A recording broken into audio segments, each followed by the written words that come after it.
अब अच्छे सेट करके यार कंट्रोल करना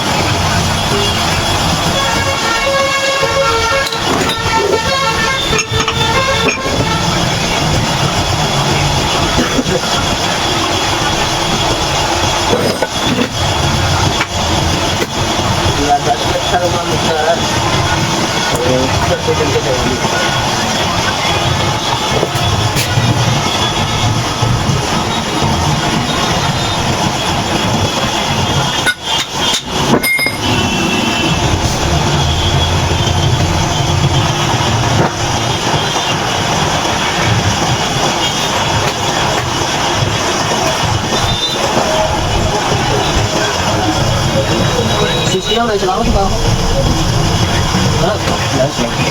कुछ काम करने वाला है बंदी एक बताओ ये खराब हो जाता है